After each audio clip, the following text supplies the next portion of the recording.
मतलब आप देख लीजिए कितने ही ऐसे लोग हैं जो कि पैसा होने के बाद भी सफल नहीं है, पैसा होने के बाद भी वो अपनी जिंदगी को नहीं जी पा रहे, पैसा होने के बाद भी वो दूसरों की हेल्प नहीं कर पा रहे, पैसा होने के बाद भी वो अलग लेवल का थॉट है। आज विजय माल्या का एग्जाम्पल कोई नहीं देगा, ओके। पैसा तो है, बहुत कुछ था, राइट, लेकिन nobody can give his example. आज नीरव मोदी और ऐसे कई सारे लोग हैं जिनके पास अथाह पैसा था, बहुत पैसा था इन लोगों के पास, लेकिन are they all successful? Not at all. So अगर आपके माइंड में है कि पैसा हो गया तो मैं तो आसानी से सफल हो जाऊंगा, तो आई थिंक ये सबसे बड़ी भूल है, ये सबसे बड़ी बेवकूफ़ी है, ये सबसे बड़ी ये सबसे बड़ी मुश्किल है लोगों की। इट इज़ नॉट पॉसिबल कि पैसा होगा तो आप सफल बनोगे। मैं तो ये कहता हूँ कि जब आपके पास पैसा नहीं है और एक एक ईंट आप अपने विजन के बेस पे बनाते बनाते बनाते फिर धीरे धीरे जो आपके पास पैसा आएगा वो आपको सफल बनाएगा। आप पैसों के कारण सफल नहीं बनोगे, बल्कि पैसे अगर आपके पास, आप अंबानी के घर में पैदा हुए, जैसे कि कल हुआ है शायद, उसके कल या परसों उसके घर में एक नया मेहमान आया है, उसकी किताब कोई नहीं लिखेगा यार, वो वर्ल्ड के 6th रिचेस्ट मैन का बेटा है। हाँ, उसकी किताब लिखी जा सकती है अगर वो कुछ सच में अद्भुत करे इस दुनिया के अंदर, ठीक है। सो पैसा मतलब व्हाट, मतलब लोग कहते हैं सफलता आने के लिए पैसा चाहिए, मैं कहता हूँ पैसे से सफलता नहीं आएगी, सफलता के कारण जो पैसा आएगा वो आपको हेल्प करेगा। सिर्फ पैसा दे दिया जाए आपको 10 करोड़ रुपया, आपने देखा होगा कई लोग कौन बनेगा करोड़पति में पैसा जीत गए एंड उसके बाद उनकी हालत वापस से बैंकरप्सी की हो गई, right. So that is not right. अब कोई कहता है स्पेशल स्किल्स हो तो मजा आ जाए। दोस्तों थोड़े दिन पहले मैं अपने एक दोस्त से मिला जो कि चावल के दाने पे 130 नाम लिख सकता है, 130 names he can write only on a on a grain of rice, okay। एक चावल के दाने पे 130 नाम लिखना, मतलब कैन यू इमेजिन कितनी बारीकी से वो बंदा काम कर सकता है, इतना बारीकी से कोई आदमी काम कर सकता है। ही इज क्या कहते हैं, माइक्रो मिनी आर्ट करके आर्टिस्ट है वो कहता है घोड़े की पूंछ का बाल जो है उसके ऊपर मैं आपका नाम लिख के आपको दे सकता हूँ, और वो भी पता नहीं 10-15 नाम एक साथ उस एक की डायमीटर में। स्पेशल स्किल है, लेकिन पता है खाने पीने के लिए भी मोहताज है आज की डेट में, कोई नहीं पूछ रहा क्योंकि स्पेशल स्किल है but there is no vision. Look at Ustad Bismillah Khan, shehnai maestro थे। Ustad was given the honour to performing in India's first republic day in 1950। मतलब आप कौन नहीं जानता उस उस्ताद बिस्मिल्लाह खां को, सभी जानते हैं। शहनाई के बादशाह थे, चैंपियन थे। अवार्ड अगर उनको देखें तो लुक एट द अवार्ड्स, एक बार पढ़ने की कोशिश करो कितने सारे अवार्ड है, रिकॉग्निशंस आप देखने की कोशिश कीजिए। Bismillah Khan had honorary doctorate from Banaras university, Vishwa Shanti Niketan, एक honorary doctorate, participated in dance and art festival इन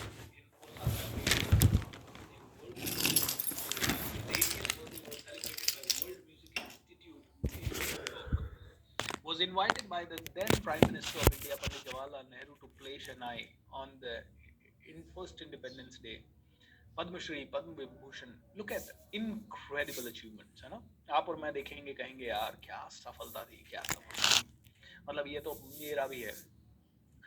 लेकिन बिस्मिल्लाह खान साहब ने एक चीज कही, all these awards do not help me make ends meet.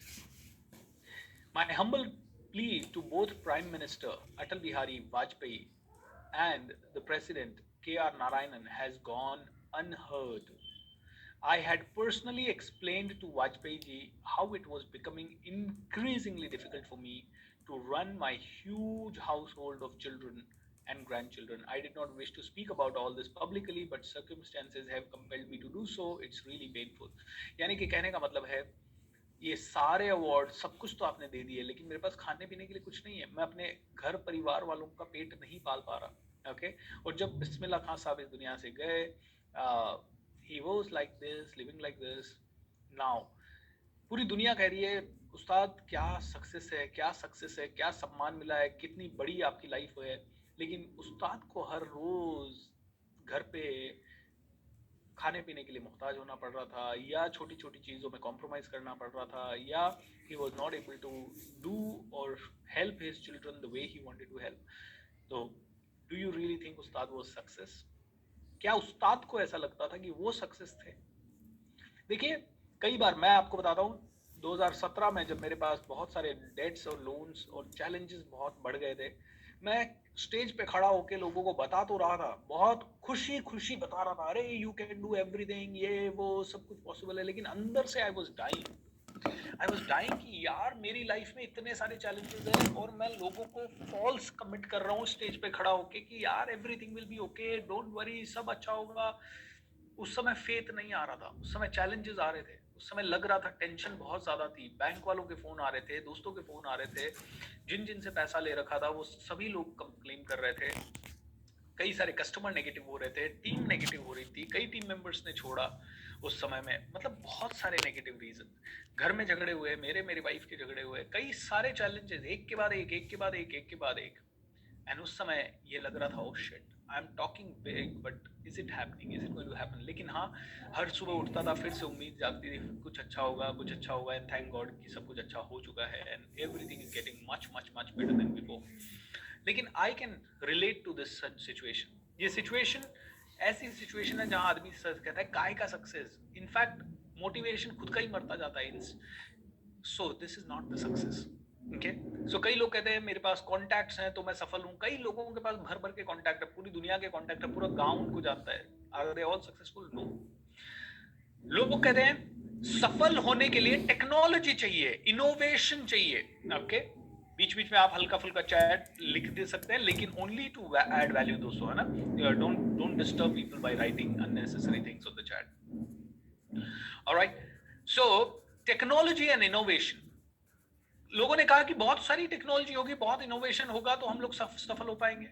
यार HMT जैसी घड़ी की company, I want to tell you, जब मैं छोटा था, मेरे पापा मम्मी सबके हाथों में या रिलेटिव सबके हाथों में एक ही घड़ी देखी थी, HMT। और उनसे पूछा तो किसी ने कहा ये मेरी शादी में मिली 25 साल पहले, किसी ने कहा 30 साल पहले मिली, किसी ने कहा 35 साल पहले मिली, मेरे नाना जी वगैरह के हाथ में 50-50 40-40 सालों से वो घड़ियां, और एक बार भी कभी रिपेयर के लिए नहीं गई, एक बार भी कभी रिपेयर के लिए नहीं गई। इसका मतलब टेक्नोलॉजी धांसू थी, राइट? लेकिन चली नहीं आगे, खत्म हो गई, बंद होनी पड़ी कंपनी। एंड डेफिनेटली विजनरी आलोक लिखते हैं, कोडैक, नोकिया एंड कई सारी चीजें, ऐसी कई कंपनियां हैं। क्या टेक्नोलॉजी में कमी थी? सैमसंग, क्या टेक्नोलॉजी में कमी थी? सॉरी, सैमसंग क्या, नोकिया, टेक्नोलॉजी में कमी थी? No, Nokia was ruling the world, लेकिन खत्म हो गया। क्यों खत्म हो गया? क्योंकि कहीं ना कहीं नोकिया ने से कहा हम नहीं बदलेंगे। Technology and innovation is not about change. या याहू, IBM, कई सारी कंपनियां हैं, जेरोक्स, सब खत्म होते गए, क्योंकि टेक्नोलॉजी एंड इनोवेशन तो था, लेकिन कहीं ना कहीं दूर की सोच नहीं हो पाई, या उसमें गड़बड़ हो गई, एक गड़बड़ और काफी कुछ डिस्ट्रॉय हो जाता है। आयुर्वेदा सबसे पुरानी टेक्नोलॉजी है भारत की, लेकिन आज योगा आयुर्वेदा को पैकेजिंग करके कौन बेच रहा है? विदेशी लोग, क्योंकि कहीं ना कहीं हम उसे नहीं बना पाए, कॉम्प्लेसेंसी आ गया। Very true Shashi. नाउ बेथिनी गॉड ब्रदर्स, ये कहते हैं हैदराबाद के ये जो बेथिनी गॉड ब्रदर्स हैं, ये लोगों के पास अस्थमा को क्योर करने की सबसे भयंकर बड़ी बढ़िया पावरफुल, जो भी कहना चाहें वो टेक्निक है, एंड वो मछली के अंदर पता नहीं कुछ दवाई वगैरह देके अस्थमा को ठीक कर दें। लेकिन इस कंडीशन एक है, आप कहीं पे भी हो, आपको हैदराबाद ट्रैवल करके जाना होगा। ऑलराइट, आप कहीं पे भी हो, 160 सालों से, ये 6-7 साल पुरानी होगी स्लाइड, तो आई थिंक अभी ये 160-70 सालों से, 170 साल हो गए होंगे शायद, 170 साल से ये टेक्नोलॉजी इनके पास जिंदा है और हजारों लाखों लोगों का अस्थमा क्योर हुआ है। हाउएवर वो कहते हैं भैया हैदराबाद आओ, हम किसी को सिखाएंगे नहीं, ये हमारा पेटेंट है। अब जस्ट इमेजिन कीजिए, अगर किसी ने पेनिसिलिन या फिर एक्सरे या फिर जयपुर फूड या फिर टेस्ला कहता भैया सुनो, ये जो कार बनेगी ना इलेक्ट्रॉनिक, ये मैं ही चलाऊंगा।